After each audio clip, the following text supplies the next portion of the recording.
ఎవరు ఉండాలి పార్లమెంట్లో? పని చేసేవాడు ఉండాలనా? తెలంగాణ ప్రజల పట్ల స్పృహ ఉండేవాడు ఉండాలా? లేకపోతే గాలి మాటలు మాట్లాడేవాడు ఉండాలా? ఇలా ఎమ్మెల్యే ఓడిపోతే ఎంపీ అట వీళ్ళకి చిత్తశుద్ధి ఉంటే నువ్వు ఎమ్మెల్యే దగ్గరే ప్రయత్నం చేసుకోవాలి. ఎంపీకి ఎందుకు వస్తున్నావు? ఇదేమైనా పునరావాస కేంద్రమా? ఎంపీ ఎందుకు పోటీ చేసినావు నువ్వు మన ఎమ్మెల్యేగా? నీకు ప్రేమ ఉండి పార్లమెంట్ సభ్యుడిగా పనిచేయాలంటే నేనున్నా.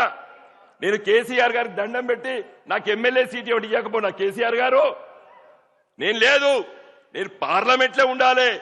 పార్లమెంట్ ద్వారానే మన రాష్ట్ర ప్రజలకి, మన పార్లమెంట్ నియోజకవర్గ ప్రజలకి సేవ చేయడానికి నేను అంకితంగా ఉన్నాను.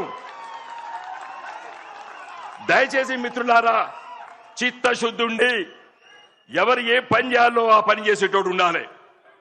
ఓడిపోతే ఎమ్మెల్యేకి మళ్ళీ ఎంపీకి వస్తావా? ఎందుకు వేయాలి నీకు ఓటు? నువ్వు నిజంగా పార్లమెంట్ సభ్యుడిగా ప్రేమ ఉంటే ఎంపీగా ఉండనుంటివి.